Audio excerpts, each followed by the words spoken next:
Hi, I'm Isabel Sparrow, Communications Manager at Carbon Copy. Welcome to this week's Instagram Live. This week we're getting to know Julia Roebuck, founder of Upcycle Fashion. So I will just let her into the chat, just waiting for her to join us. So I've just seen that she's joined the conversation. Hi, Julia, and I will let her in now.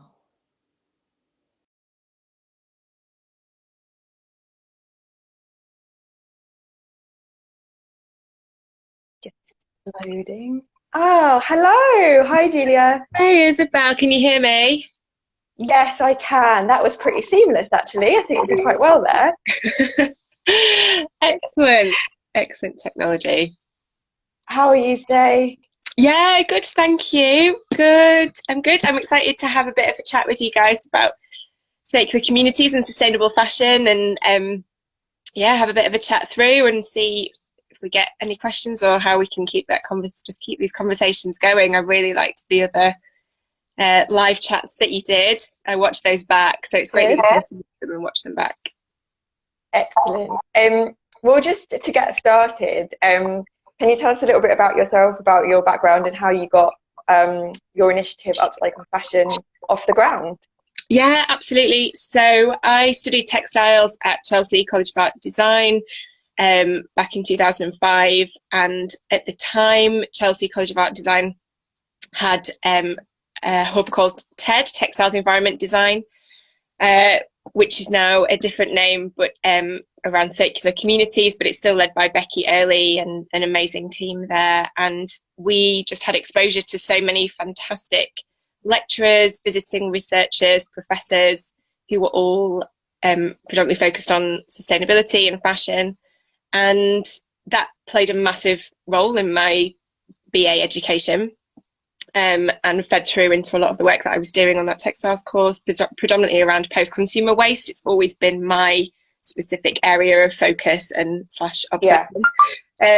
So that was in 2005, and again just had loads of opportunities to hear amazing people talk and exhibitions and work, and kind of through a creative process that really filtered into my work. And I then left Chelsea to do a master's at London College of Fashion on the Fashion and the Environment MA that started, I think it started in 2009. So I think I was the second cohort that went on to that master's. And again, that was at the Centre for Sustainable Fashion, which is still going at LCF, led by Dilys Williams. Again, amazing team of people who were supporting kind of academics, businesses, and just general industry to really move things forward. So that was really inspiring as well. So that kind of grounded my and kind of consolidated all my environmental awareness stuff with upcycling and behavior change, and just kind of really cemented sustainable fashion in my mind as my cause, my call to action. Yeah. Because I think people don't necessarily always connect the dots between fashion and sustainability. I think especially when young people now say that they're interested in studying fashion or being a designer, you don't necessarily think of that as being related to the environment. So it's really brilliant that there are courses out there and people like yourself who are kind of championing that as being a really fundamental part of studying fashion and learning about fashion. Definitely. And now, we're kind of 15 years down the line, a lot of the textiles and fashion BA and MA courses have sustainability modules in them as well. And again, just the amount of academics and practitioners who are working in the industry as well as research to move forward on this is really exciting. And obviously moving forward to kind of idea of circular economy, but also producing less is really important. That's a text on my other phone. That's okay.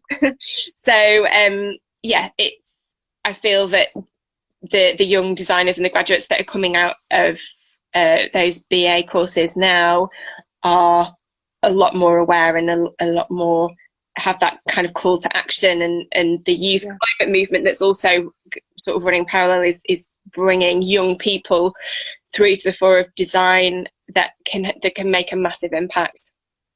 Yeah, definitely. So you talk about the idea of circular community, and we talk about, in Carbon Copy, we talk about the idea of a circular economy.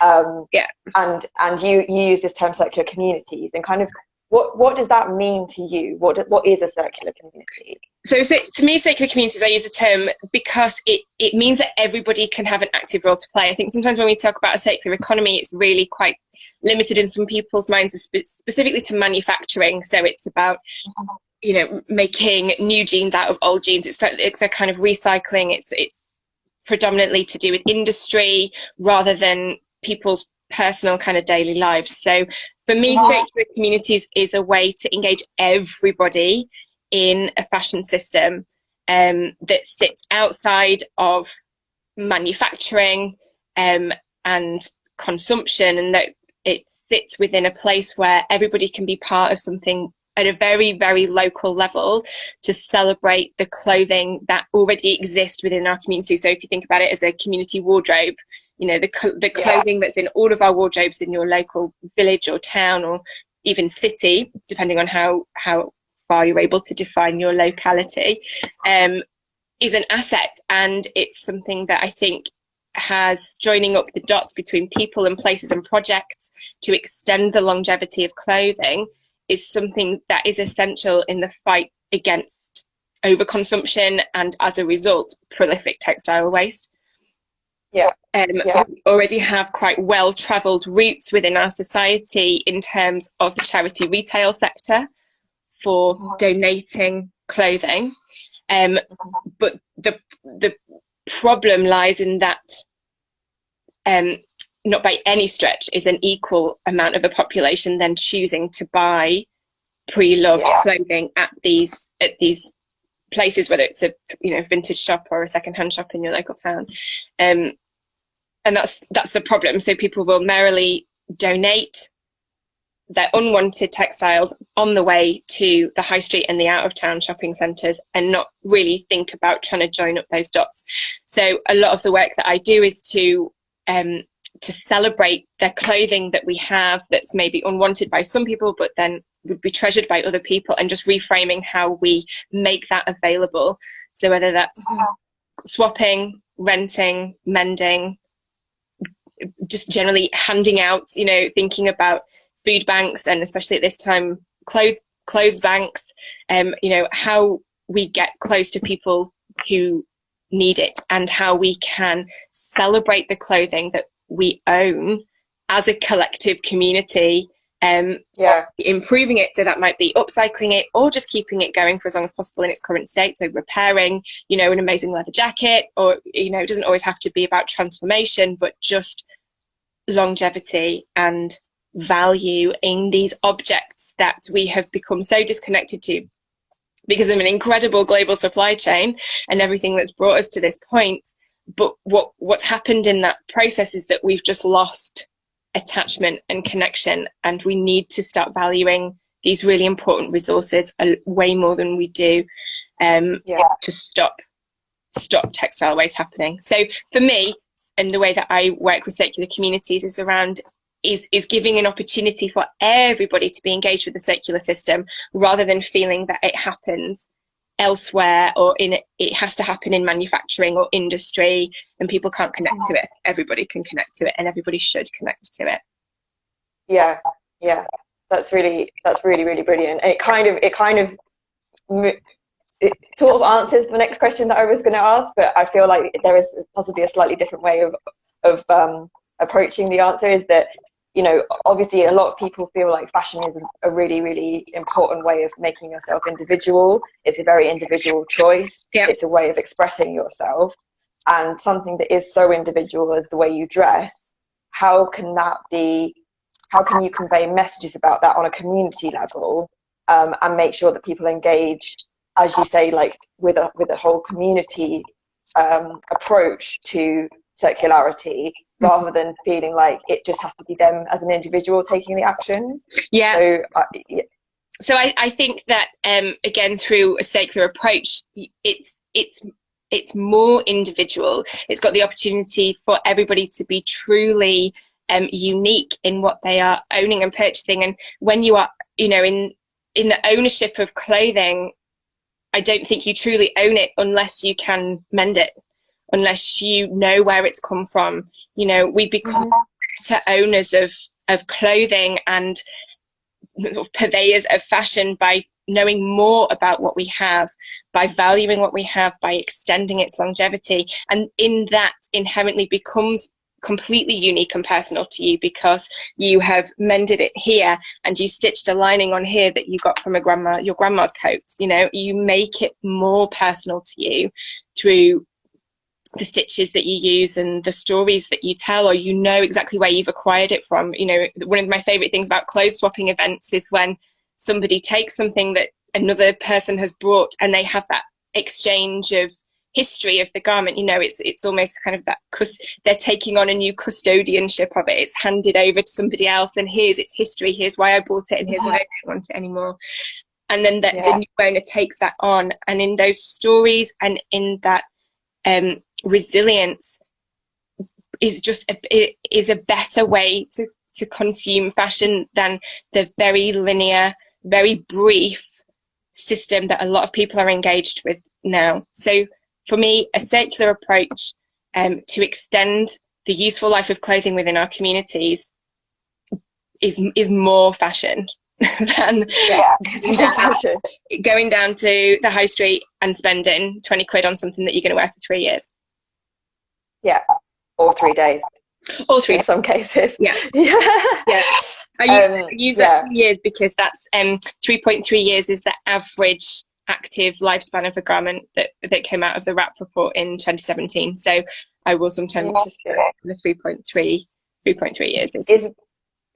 And did you know, just to sort of delve into that a little bit more, you probably can't remember all the specifics, but do you know if that's like across all different like male, female age ranges and all that kind of thing? Because it surprises me, because I feel like 3 years is much longer than certainly some of the people that I know would keep their clothes. Yeah, I think that it is an average of a very broad sample that WRAP took. So I think I don't think it crosses children's wear, but I think it crosses menswear and women's wear and a range of different garments as well.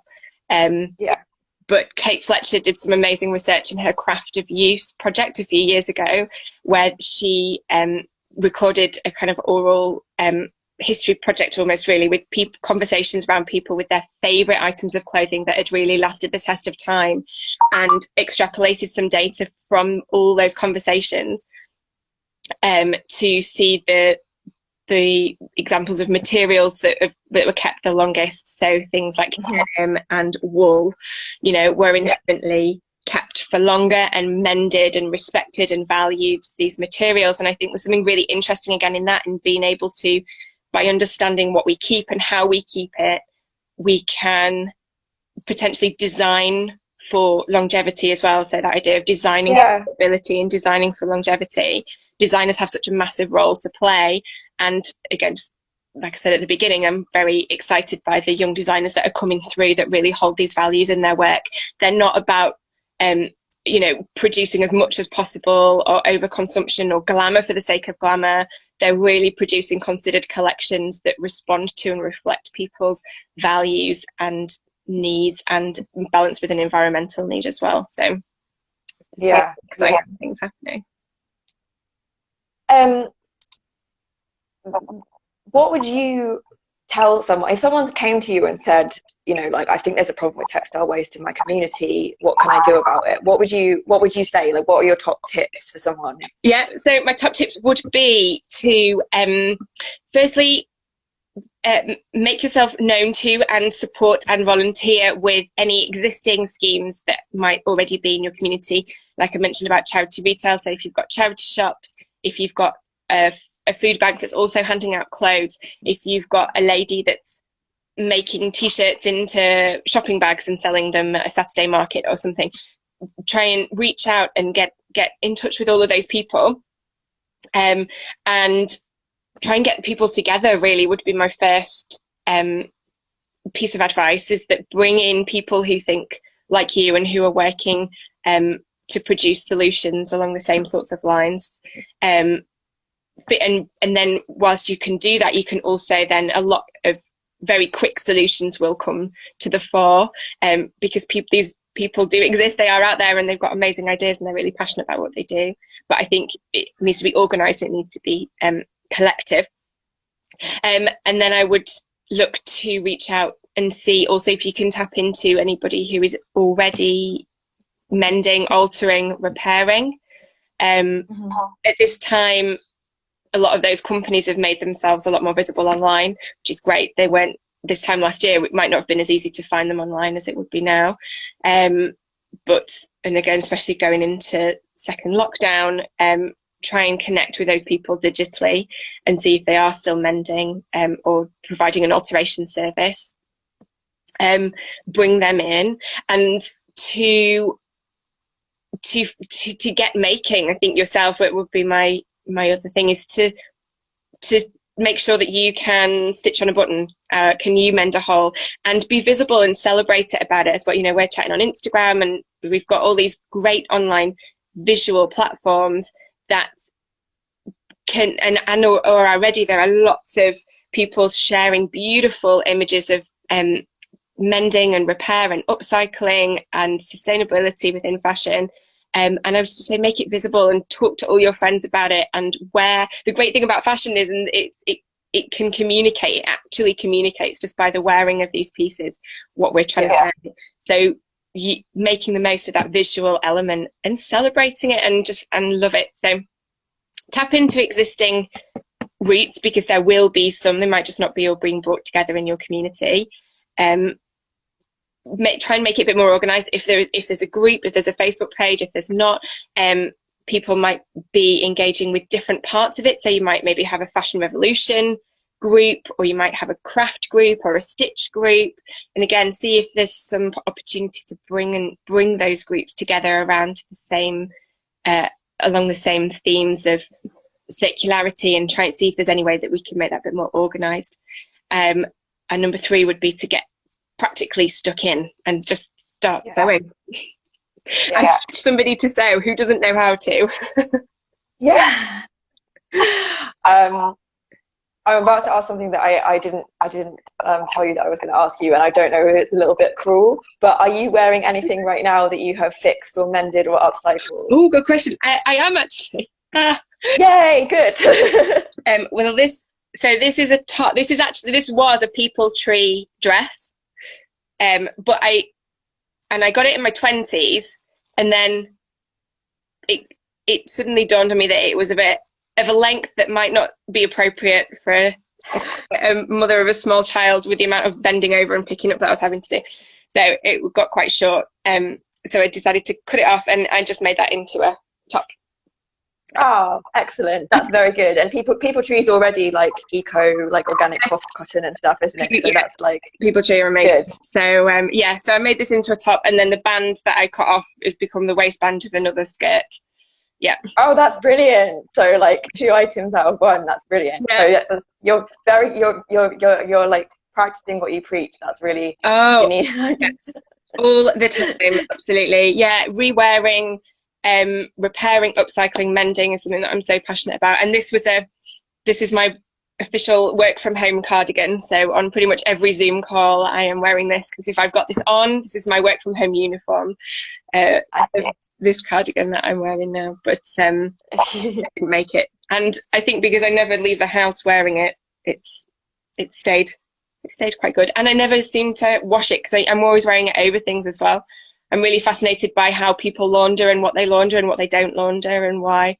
And laundering in itself has a massive environmental impact to play in the kind of life cycle of a garment, and it's the one phase that everybody is connected to. So you might not have any inclination of wanting to sew, or not even know where to start, and you've never made a garment in your life, but you will have washed a garment. And I find that behaviour around laundering really fascinating. So this is something that I hardly ever wash, because I'm always wearing it over quite a lot of other layers at home. Yeah. And never outside. So the final question is about everything at the moment is quite difficult. Obviously, we're all locked down again from today, and it's been a challenging year. So is there anything at the moment that is filling you with hope and that you can tell us about that will make us all feel better? I think there's a couple of things. I think the amount of textile practitioners and designers who are producing online content over the last 8 months who never would have before, in lieu of all their workshops being cancelled, provides some opportunities for people to really get to grips with and teach themselves a new skill. So I'm finding that really exciting, and I've started dabbling in doing a bit more of online content as well, partly because I miss teaching people skills. I miss talking to people about clothing waste and hearing ideas of what to do with things. And it is difficult trying to teach somebody to upcycle something or repair something on a screen, but it's the best we've got at the moment. And so I'm encouraged by the amount of content that's coming online that's current and beautiful, and using social media to engage people in the conversations.